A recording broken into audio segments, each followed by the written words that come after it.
Hello, welcome back, Halftime TV viewers and subscribers, and we'll be doing a quick preview for the Jamaica-Mexico Gold Cup semi-final game, which is slated to take place a little bit later on this evening. Before I go any further, let me say a big shout out to the sponsors, Quicklink Shipping, telephone number 454-1979, and that's with area code 876. So anything you need whatsoever shipped into the island, Quicklink Shipping has you covered, and I have added the banner there. You can see it beneath the screen. But Jamaica versus Mexico, and I'll speak about both teams, and then I'll speak about the matchup, because I think as a matter of fact, let's start with Jamaica. I think the Reggae Boys, they've impressed me so far during this Gold Cup tournament, and I know the expectations of the fans. It's huge, and it's extremely difficult to please the Jamaican fans, which is okay. And we've grown accustomed to disappointment, followed by disappointment, followed by disappointment throughout the years following the Reggae Boys team. Since we went to the World Cup in 1998, our quest has been um, or sole intention has been to get back to the World Cup, and that hasn't been the case. And as such, I understand and I sympathize with the fans who they get super boisterous and they get rowdy when they speak about the Reggae Boys, and that's fine. That's fine. That's totally fine. That's how fans are. And let me put it this way: if you're a footballer or if you're a fan of football and you've been in the stands before, you know that some of, especially with Jamaicans, when you're in the stands, you're told a number of things that I can't even repeat it on here. But if you're anywhere near being a fan of Jamaican football and you've experienced football from the stands in Jamaica, then you know what it's like. So when I hear and when I see fans criticizing the Jamaican team, I understand and I sympathize, because I've been in the stands before and I've also been on the field of play, and I've heard what it's like coming from the stands. So it's similar, albeit the fans, especially now in the age of social media, they don't get to um, they don't get to yell at you as often in person, so they yell at you from behind a screen, which is fine. All right, which is fine. That's totally fine. So we're gonna speak about the Reggae Boys. I think throughout this tournament, they have been going from strength to strength. My player of the tournament so far, and I did a video on it yesterday, is Demar Gray, and it's my opinion that when fans and when supporters of Jamaican football, and remember, it's now a lot of folks have travel documents, you have visas, you have whatnot, you have cable television, so you can watch English league and all of that, right? But back in the day, when you hear English-based player coming in, you're expecting something special, similar to when you're playing schoolboy football. And I said this in my video as well.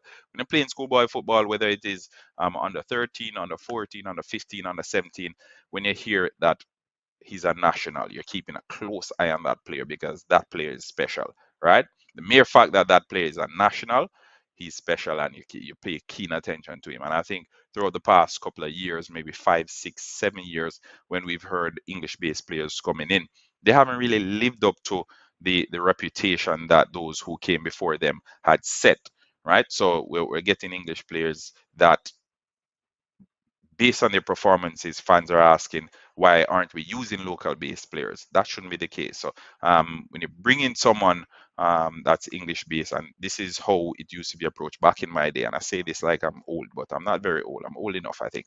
Back in my day, when we said that an English player was coming in, we expected great things, and I think that's what Demari Gray has reinstated in this Reggae Boy group, and in this current team. I think Mikel Antonio has done well for himself, and Coach Hallgrimson got irritated and agitated yesterday when he was asked again about Mikel Antonio not scoring. I think it's fine that Mikel Antonio is not scoring. Jamaica has what, nine different goal scorers so far in the tournament. It's fine by me. We're winning games. We've scored what, 5, 4, 9, 10, roughly 11 goals so far in the tournament. So I have no complaints with that. We're winning games. The striker, although he's not getting on the score sheet, he's creating space for the rest of his teammates, which is good. And we see that a lot with top strikers, the likes of Olivier Giroud. We see what he did in that France World Cup winning team a couple of years ago. So not because he's not scoring doesn't mean he's not contributing to the team. overall, I think there are gaps in the Jamaican midfield, and I think that's where we need to improve. I think we're turning over the ball far too easily, and I think keen attention needs to play. To be paid on the midfield. We've used different pairings, um, but in the last game in particular, I think we were turning over the ball far too easily, and the Guatemalans were winning too many of the balls in midfield. I expect the Mexican team to be as just as athletic. South American teams they're usually running teams, and I know Jamaican is hard to play against. The Jamaican team is very difficult to play against, and they can make your day very difficult. So I I think it would be an intriguing matchup. But Jamaica, if we're going based on the individuals that are in the Jamaican team, I think individually the Jamaican team is a better team. And not many times in the past have I been able to say this. I think goalkeepers, Ochoa, top quality goalkeeper. We've seen what he's done in World Cups. We've seen him do it time and time again. But Jamaica has an equally competent goalkeeper in Andre Blake, and I think he is one of the difference makers in this Jamaican team, and that's one of the reasons I have him on the thumbnail for this video. Okay.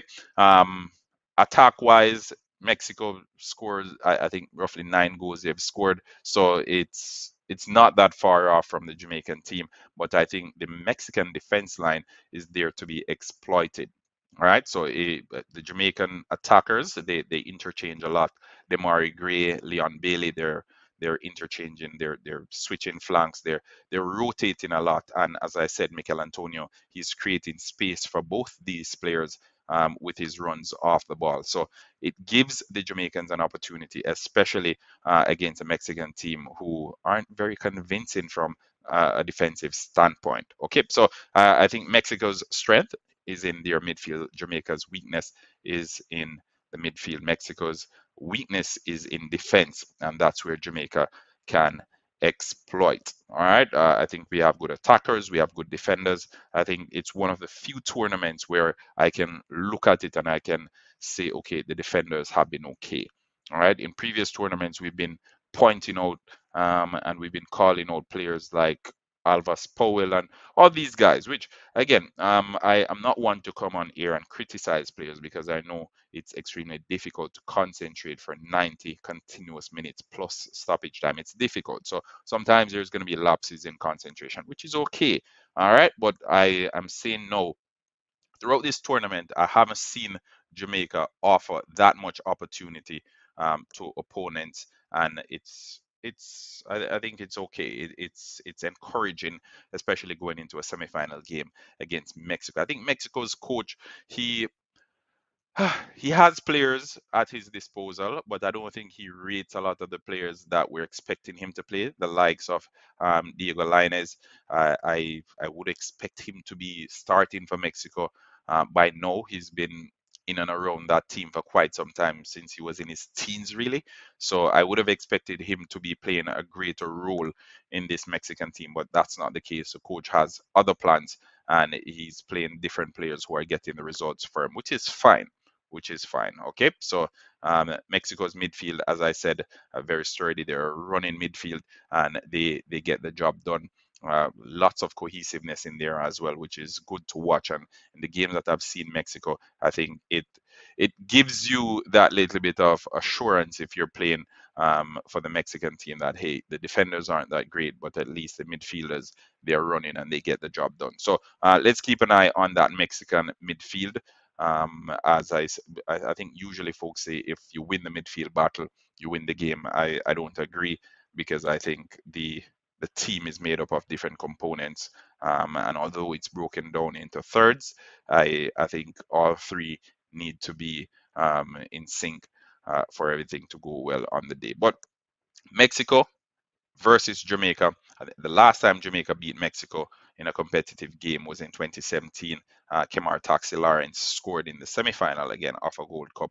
I think it was the 88th minute, somewhere there.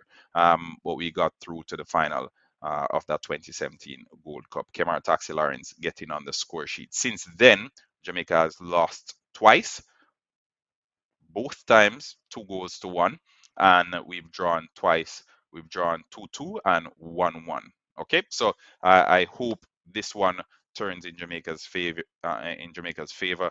We are, in fact, the favorites, in my opinion. I don't think we ever say that. Mexico, fresh off the World Cup, I think during the World Cup they were a bit underwhelming.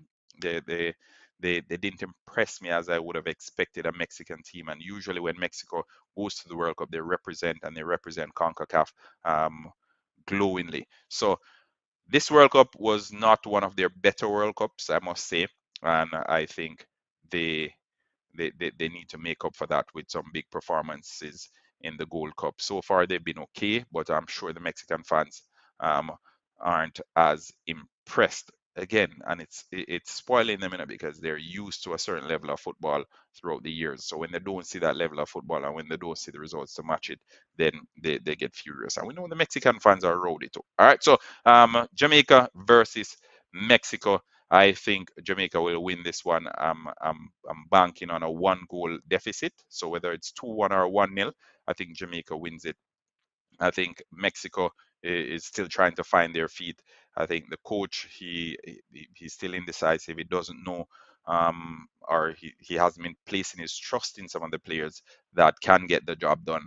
And I think that will be Mexico's downfall. So that's my opinion. Let's hear what you guys have to say. Mexico versus Jamaica.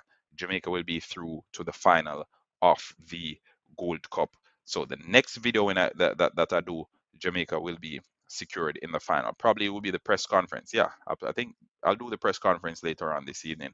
Probably I'll have a couple of questions for Coach Hallgrims. And as I said in a couple of my TikTok videos, I'm not taking off the Reggae Boy jersey until the end of the Gold Cup. So every video that you see me on, you're gonna see me in. All right, Lisa.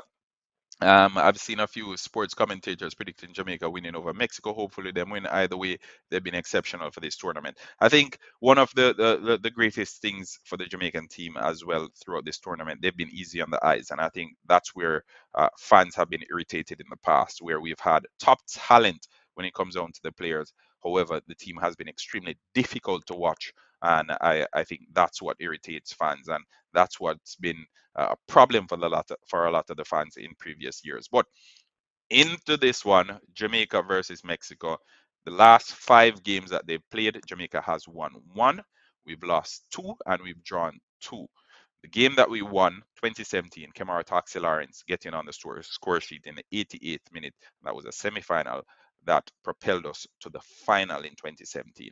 All right, so I think semi-final against Mexico, good enough, good history as well in Jamaica's favor. So hopefully Lightning can strike in the same place twice later on this evening. Remember, folks, like, share, subscribe. If you're new to Halftime TV, turn notification on as well. It was a pleasure having you, and let's hear your feedback. Who do you have winning this one?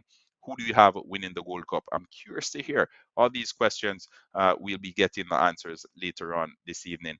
Get them, Reggae Boys. I want you guys to do well. I'm banking on you to do well, and I know Jamaica will come out victorious later on this evening. Jamaica winning by a 1 goal deficit. You've heard it here at Halftime TV first. Until next time, peace out.